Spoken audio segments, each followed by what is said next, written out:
So Elon Musk just purchased this foldable home for $50,000 that could be assembled in under an hour, and they're taking over the world. I actually have a Boxable, yeah. You do? Some prototype Boxable that's down in South Texas. Yeah. It's an out-of-the-box idea, building a home on an assembly line. But that's exactly what's happening at Boxable.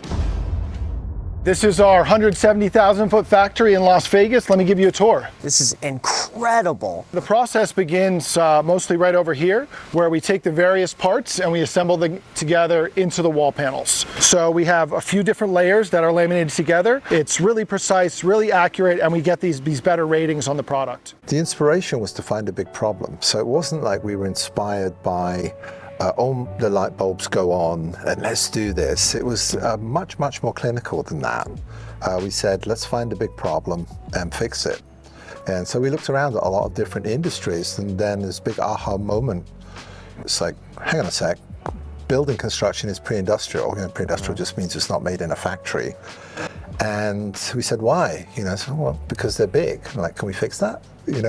So right now, the last price we sold a Boxable Casita at was $60,000. That's for basically a 400 square foot studio apartment, kitchen, bath, bed, and couch. And if you look around in the marketplace, there's really nothing else out there at that price. And I think that's one of the reasons we have such a big wait list now for the product. It's got over 160,000 names on it. One of the big problems you see with factory built housing, which does exist, is that it's kind of just failed to gain market share. So our initial innovation was that these houses actually fold up so they can ship highway legal at the lowest possible cost. Now that we can ship them far from a centralized factory, we can actually scale that factory and try to get on par with what you see at an automobile plant, because a Ford or Tesla plant, they're putting out 1 car per minute in these factories. So why can't we do 1 house per minute? What was it like for Elon Musk to purchase a unit? How did that come to be? I've got this lady keeps calling me. She says from Elon Musk's office. We had a chuckle, and as I recall it, we didn't really think it was Musk's office, and we said, he said no. He said, you can't have it, we've only got 3. And so then when we figured out it was real, he said, all right, you can have 1 because we've only got 3. Mm-hmm. So we delivered it, and I think that, again, it's back to that thing where you try and do everything mostly right, and you get a break, and you get luck. So that was pretty cool, but a zillion articles got written about it, which was great. How do you think he found you guys to begin with? Oh, I had no idea. Probably, you'd have to ask him, but he probably saw the picture of the unfolding house and just said, hey, that looks cool, would you get me one? And that was it. I don't think he really put much thought into it. Wow. But I have no idea. I'm speculating wildly. So you can feel, these panels, I mean, they're rock solid. Yeah. Like, a regular sheetrock wall, you could maybe kick through it with your foot. You're going to break your foot before you get through this thing. It's interesting. It's pretty much a styrofoam on the inside of this. That is wild. How customizable could it be with electricity or layouts? The idea is that we kind of have this standardized universal product, and right now we have so much demand for just this Casita version that we're going to focus on that, keep it really simple, perfect that. But later on, we'll be able to do all kind of customizations at the box level, and then also you'll be able to stack and connect different boxes. And what we're doing is we're getting the bulk of the heavy lifting done for the builder or developer, and then they're going to take our product, it's going to cut months and months off their cycle time, and they're going to go ahead and customize it on site. The Boxable building technology is actually multifaceted.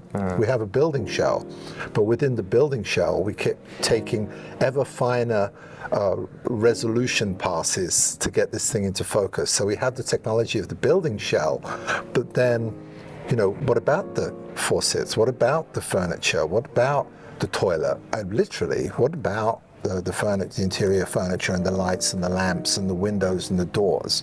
So we apply those same principles of innovation and critical thinking and first principles to all of it. And as the team grows, you've met some of our team today. Yeah.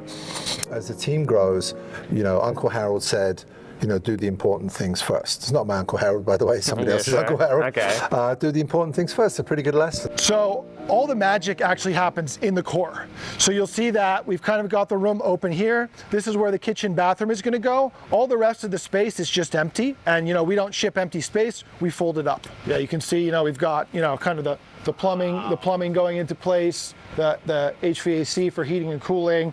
We've got the flooring on here as well. And how long would it take them to go from that step here to this? So right now we're targeting about 4 hours for every station. That time, keeps coming down and down as we move forward and dial in the factory. So we're doing about one house every 4 hours. Are you worried about anybody copying your designs or being able to replicate it? So normally, if I was listening to somebody else and they said you have no competition, I'd say, come on, that's bull, that's hubris. But today, people don't even understand what we're doing. So this is pretty much the final station where they're doing quality control, a little bit of cleanup, and then they're going to fold the unit up, shrink wrap it, and send it out the door. How many times could this be folded and then unfolded and folded and unfolded? Have you done a test? Quite a lot. Yeah. Probably more than anyone would want to. We've had a few units that have been kind of demo units that have gotten unfolded countless times. But the idea is that these are kind of permanent buildings that are, superior to other traditional permanent buildings, but just by their nature, they are totally relocatable. And I'm sure a lot of different people with different use cases will be, deploying them here, taking them back, deploying them there. 8.5 feet. Yeah. That is the magic number to ship at the lowest possible cost. Pretty much any other company out there that's shipping a wide load, that's not really scalable because you just incur so much shipping costs that you kind of lose all the advantages you had from building in the factory in the first place. Welcome to the boxable casita. Oh, I love this. So if we look at the casita design, the first things you'll notice is the tall ceilings. So 9.5-foot ceilings, ridiculously tall. One of the best ways to create a sense of volume is the ceiling height.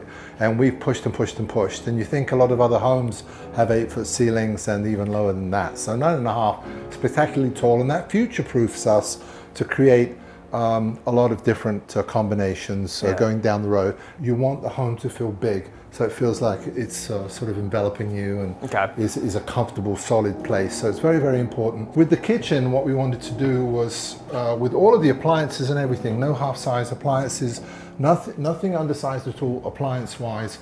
So you see we have this generous Z-Wave counter, twin sinks over a giant window, which is really nice. So you're doing the dishes, you can look out the window, and just a lot of cabinet space everywhere because storage is at a premium, when you're around 400 square feet. And then if we move to, the back of the house, the back quadrant, you'll notice a full-size queen bed. Nothing is small, it's a full-size queen bed. Our own organizer closets here, which divide the space, which is really nice. These actually light up in production, and cute features like this. So if you're watching a movie and you get a little sleepy, you can turn it around. That is great. Yeah. Is all of this included? Fun little thing. This is, the furniture is not, which would include this. Okay. But all the appliances you see, which is where the money is, it's all included. Got it. As with all things that become super successful, you need everything, and then you need luck. And luck is nothing mystical, it's just odds. It's just like playing cards, it's odds. There's no luck in cards, right? So you need luck as well. And when we were doing some of these videos, we did this video of it unpacking. And for us, the unpacking is simply a means to an end. We're mechanical engineers and designers, and we're fixing a problem. But for the audience, it blew their minds. And I think as a visual, it caught them, and then they wanted to learn more. The bathroom is nice. Again, if we see this 8-foot door, it's pretty remarkable in a 400 square foot space to have an 8-foot door, and a pretty generous full-size bathroom. And I'll actually go ahead and step in here.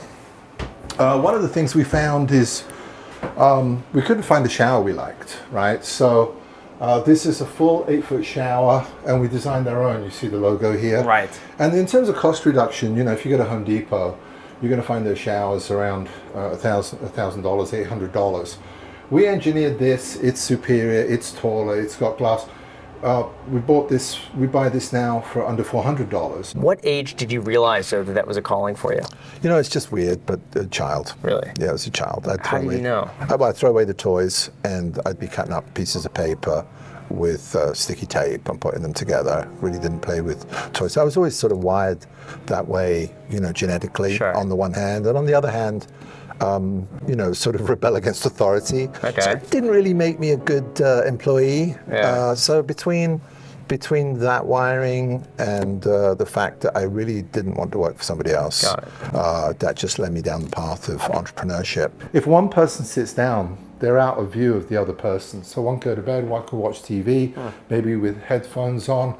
But the rest of the time, even if we're sitting down here, I've got sight lines to the other side of the unit. And that creates the sense of space. So I got a question for you. Can I have one?